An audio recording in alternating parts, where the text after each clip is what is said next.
banyak isinya tentang akidah, tentang keyakinan. Apa sebab? Karena kerusakan seluruhnya bersumber pada kerusakan akidah. Kenapa mereka buat aturan-aturan menambah-nambah dalam agama? Karena keyakinannya menambah itu boleh. Makanya para ulama kita menjadikan salah satu pembahasan akidah di akhir-akhir kitab kita akidah Ahlussunnah wal Jamaah selalu membuat babul i'tisam bil kitab was sunnah wat tahdzir minal ahwa'i wal bidah. Bab tentang wajib memegang teguh Al-Quran dan sunnah dan berhati-hati dari mengikuti hawa dan bid'ah. Itu dalam bab akidah masuk itu. Sebab apa? Rusaknya amalan, rusaknya peraturan, rusaknya perlakuan akibat rusaknya akidah tadi. Maka oleh sebab itu di sini pentingnya akidah itu dimantapkan berdasarkan Al-Quran dan sunnah.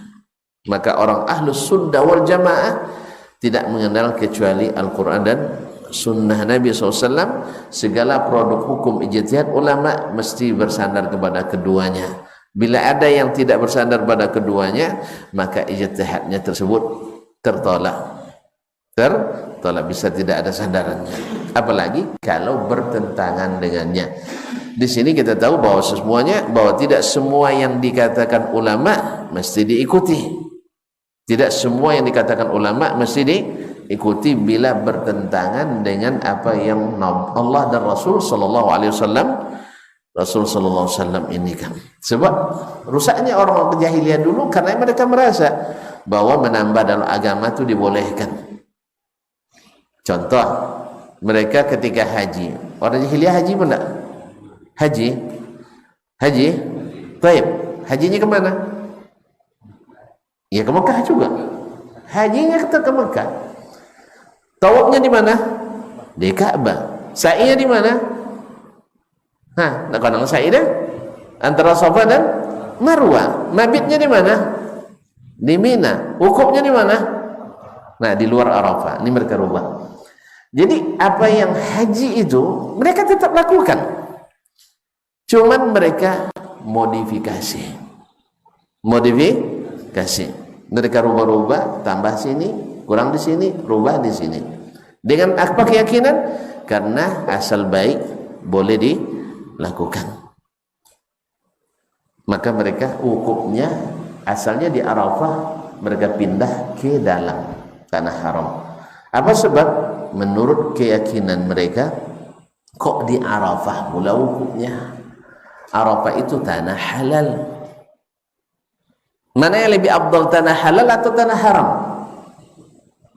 Takut menjawab. Tentu halal lebih ancak ya. Bukan. Maksud ini yang tanah haram yang lebih afdal itu tanah haram Mekah. Maksudnya tanah haram itu kan yang harus dihormati. Haram buat zalim dalamnya, disucikan. Mana yang lebih afdal, tanah haram yakni tanah suci atau tanah yang halal yang tidak suci? Tanah haram lebih afdal. Menurut apa itu? Menurut pikirannya. Oleh sebab itu mereka pindah wukuf dari Arafah ke wukuf di dekat Muzdalifah atau masuk tanah haram. Apa sebab? Kenapa? Karena tanah haram lebih afdal. Boleh ya? Tidak. Kalau menurut alasan logis sekali. Karena tanah haram lebih mulia dari tanah halal. Arafah tanah halal, di luar tanah haram. Akhirnya mereka pindah wukuf ke dalam. Dan alasan lain lebih oke ke Mekah. Lebih memudahkan. Nanti bisa dicarikan dalil Allah ingin kita mudah, tidak ingin sulit. Ini cara berpikir jahiliyah itu. Akhirnya mereka rubah. Makanya akidah yang seperti ini harus diluruskan. Kemudian mereka merubah labbaik Allahumma labbaik, labbaik la syarika lak labbaik. Dirubahnya lagi, labbaik la syarika lak. Ada tambahannya bang, illa syarikan huwa lak. Ya Allah, aku penuhi panggilanmu untuk haji. Aku penuhi panggilan untuk haji. La syarika lak, tidak ada sekutu bagimu. Sebenarnya sampai di sini diajarkan oleh Nabi Ibrahim, Nabi Ismail, dan kemudian diluruskan lagi oleh Nabi kita alaihissalam, Nabi Muhammad SAW. Lalu mereka tambah, illa syarikan huwa lak, kecuali sekutu yang engkau miliki. Maksudnya sekutu itu hambamu sendiri. Siapa? Orang-orang saleh yang dekat pada Allah SWT. Lata, nama orang saleh. Uzza, nama orang saleh. Manat, nama orang saleh. Dianggap itu dekat kepada Allah. Nah, ini sekutu bagi Allah. Jadi mereka berdoa itu untuk disampaikan ke Allah. Kalau bahasanya tawassul kepada Allah, tapi tawassul yang mengandung syirik. Menurut mereka, karena ini orang saleh tentu dekat kepada Allah, maka berdoa melalui mereka. Alasannya apa? Kita kan orang banyak dosa. Allah tidak suka pada orang yang berdosa. Oleh sebab itu minta perantara orang yang ini logis, masuk akal, masuk akal. Tapi dibolehkan?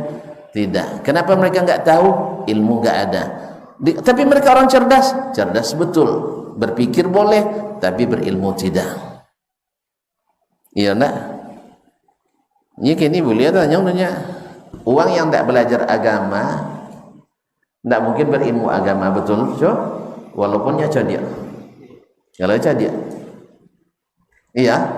Ayah-ayah ada lu, datuk-datuk ada lu, kan tidak belajarnya dah. Kan tidak belajar agama kira.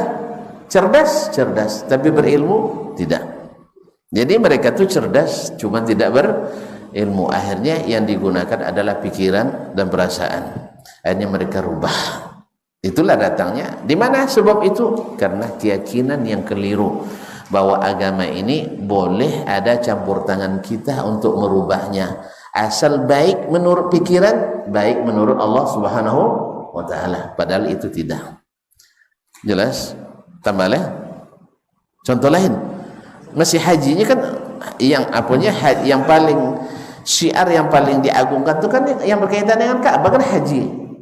Makanya ketika orang-orang luar Madinah, orang luar Makkah, orang Makkah kan tinggal di tanah haram, tanah suci.